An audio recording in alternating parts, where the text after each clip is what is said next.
Havells India ने financial year 26 का quarter one result announce किया है। फर्स्ट क्वार्टर में कंपनी का रेवेन्यू 6% गिर गया। इंटरेस्टिंगली इस रेवेन्यू फॉल का रीजन कंपटीशन, ऑपरेशनल इश्यूज या पॉलिसी चेंज नहीं था।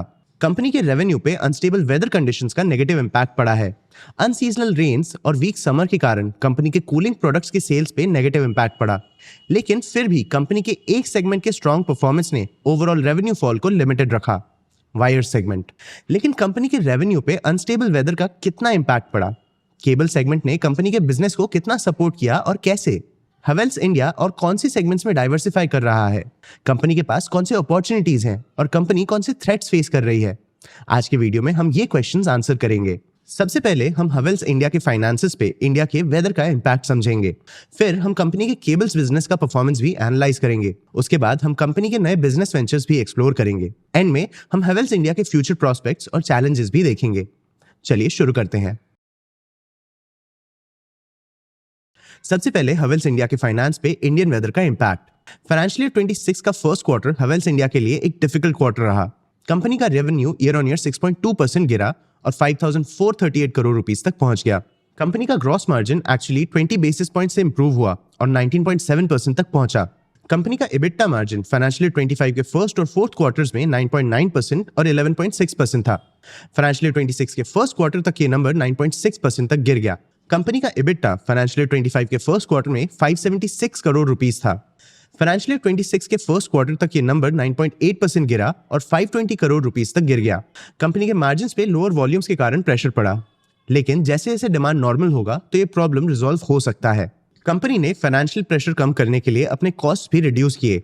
कंपनी के advertising and promotion cost year on year 172 crore rupees से 142 करोड़ रुपीस तक कम हुए। कंपनी का नेट प्रॉफिट भी 14.3% गिर गया और 352 करोड़ रुपीस तक पहुंच गया।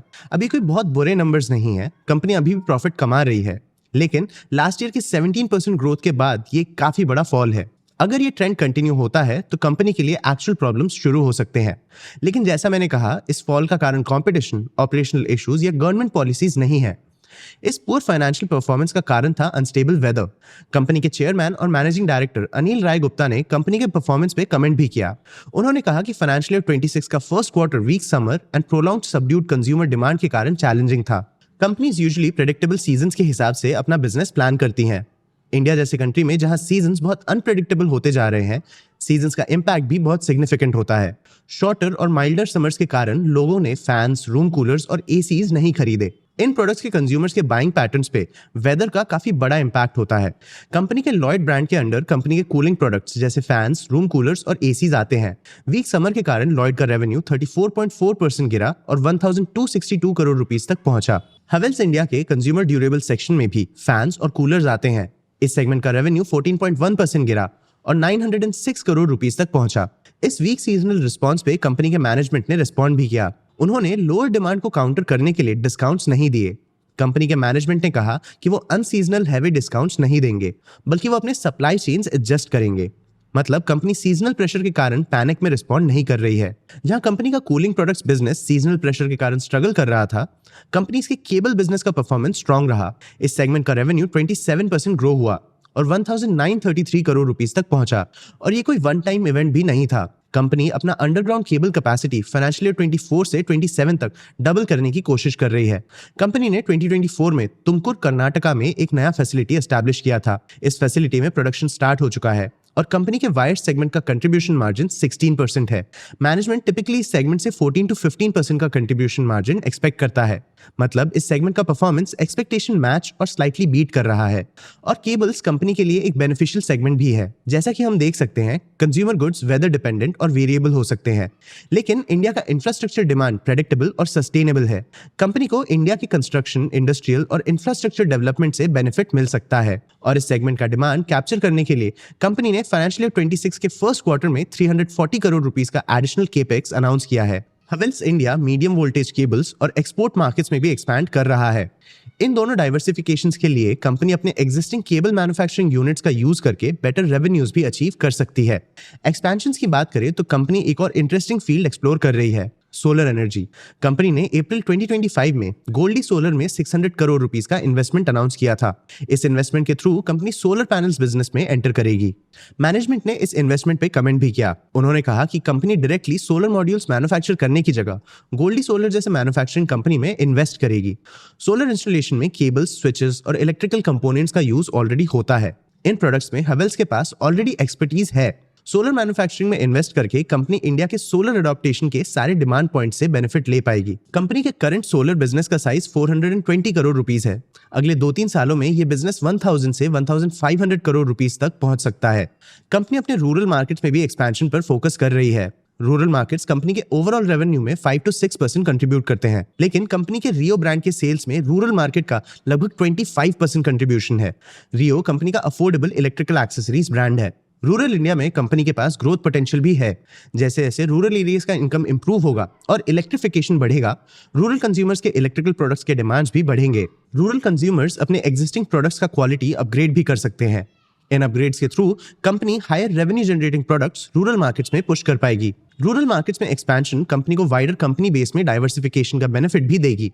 रूरल और अर्बन कंज्यूमर्स के बाइंग हैबिट्स काफी अलग होते हैं, तो एक मार्केट के डिमांड वीकनेस या स्लो डाउन से कंपनी पे ज्यादा इंपैक्ट नहीं पड़ेगा। कंपनी ने केबल्स के थ्रू एक एग्जिस्टिंग सेगमेंट और सोलर के थ्रू एक नए सेगमेंट में एक्सपेंशन प्लान किया है।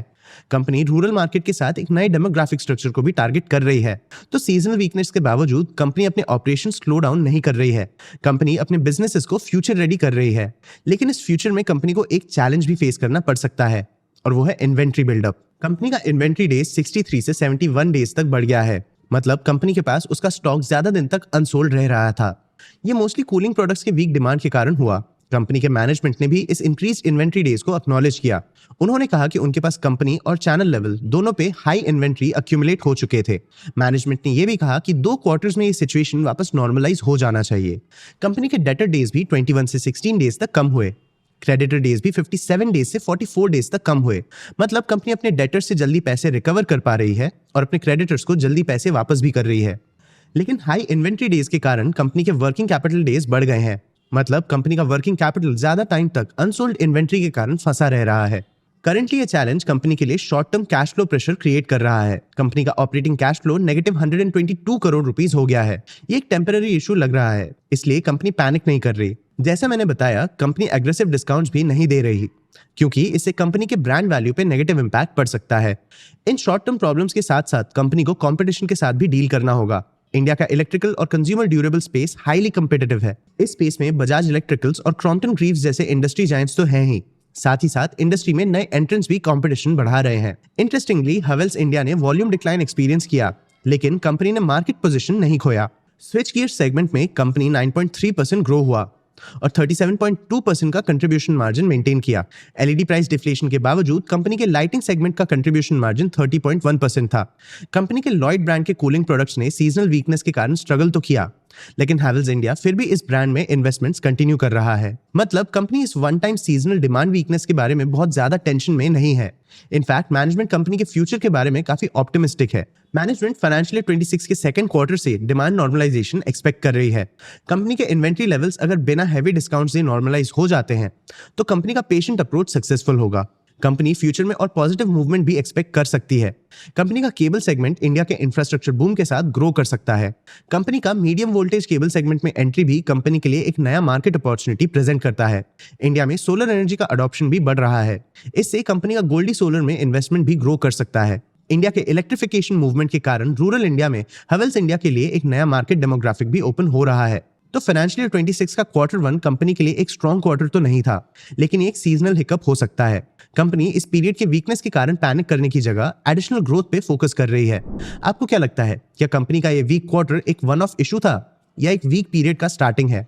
क्या कंपनी अपने एक्सपेंशन प्लान्स एग्जीक्यूट कर पाएगा? अपने व्यूज हमें कमेंट सेक्शन में जरूर बताना। आगे आप कौन से टॉपिक्स पे वीडियोस देखना चाहते हो ये भी हमें कमेंट सेक्शन में जरूर बताना। अगर ये वीडियो आपको इन्फॉर्मेटिव लगा तो इसे लाइक और शेयर जरूर करना। ऐसे ही और वीडियोस के लिए चैनल को सब्सक्राइब भी कर लेना। आज के वीडियो के लिए इतना ही। मैं हूं आपका होस्ट देव। मिलते हैं अगले वीडियो में।